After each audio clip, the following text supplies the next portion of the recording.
Most fatal days don't feel fatal when they begin. They feel ordinary, sometimes they even feel easy. It's midnight somewhere, and tonight I have a story for you.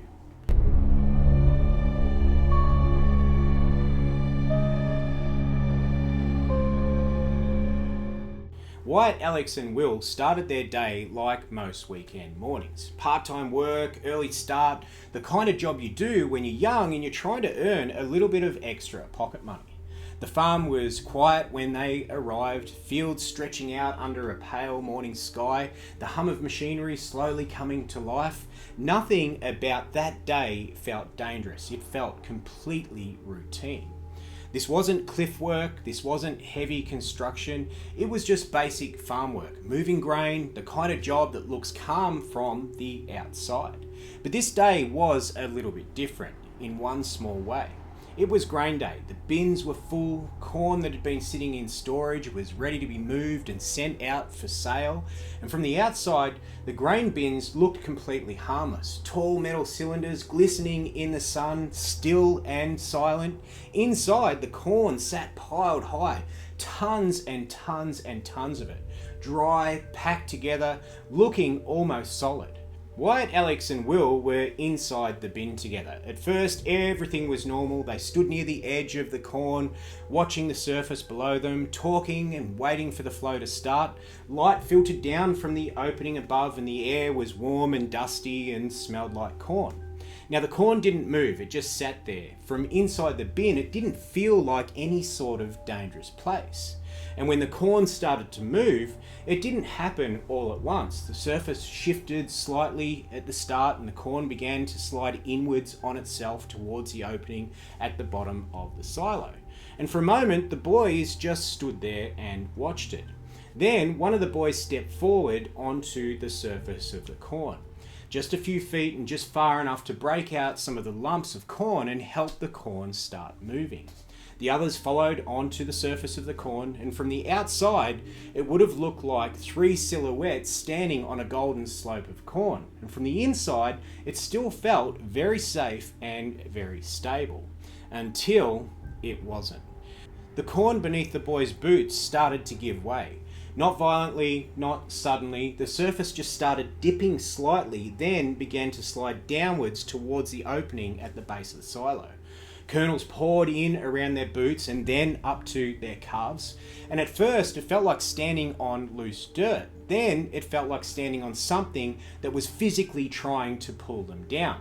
They tried to step back, they tried to turn and run towards the ladder, but the grain moved way faster than their bodies could. And within seconds, the corn was up around their knees and then up around their waist.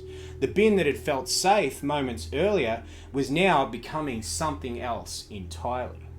As the boys tried to move and free themselves, they were sinking deeper. The corn rose to their chests, pressing in from every single direction. They screamed desperately for help, first to each other, then as loud as they could, hoping that somebody would hear them outside of the silo. But the machinery was still running. The noise drowned out their voices and their cries for help. They tried to push the grain away with their arms. They tried to pull themselves upward, but the more that they moved, the tighter the corn packed in around their bodies and the faster it tried to drag them down. Now, just before Will's head went under the surface, he managed with his one free arm to grab a plastic bucket nearby and pull it over his head as the corn closed in around him. This wasn't a plan, it wasn't in any training manuals, it was just pure instinct. And as the corn rose toward his face, he pressed the bucket down over his mouth and nose, trying to stop all those kernels from filling up his airways. The grain kept on climbing, it locked his arms in place, it pressed around his shoulders, and inside that small plastic space, there was only just enough air. It wasn't comfortable, it wasn't safe, it was just enough room for him to be able to breathe. He could feel the corn sliding against the bucket. He could feel the weight of it pressing down on his back.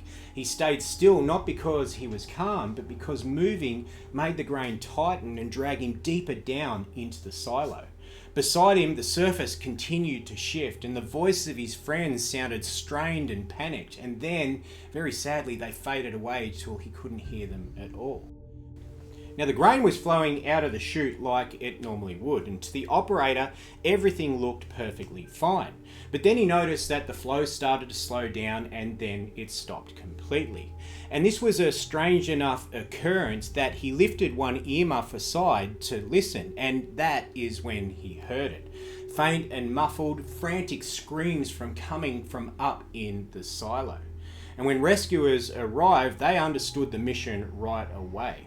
The only way to free somebody trapped in a grain bin is to remove the grain itself. So they began cutting massive holes in the side of the bin, metal peeled back, corn poured out in heavy streams, spilling onto the ground.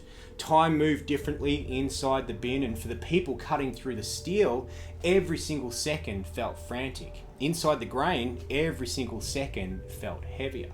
As the level of corn dropped, rescuers reached into the bin and they pulled the boys free from the grain that had held them in place. And what started as a normal workday ended in silence inside that bin. The corn that had looked harmless from the outside had behaved like something far more sinister and unforgiving. And very sadly, Wyatt and Alex didn't make it home that day. But because of Will's instinct to place the bucket over his head, the grain bin didn't take him with them. It didn't look dangerous. It didn't feel like a risk. It was just corn, just another job, just another day out on the farm. But the moment the surface began to move, the space around them became a deadly trap. Some places don't announce when they become lethal. They don't feel wrong until the moment that they move. And once they do, there's nothing solid left to stand on. Until next time, I'll see you at midnight.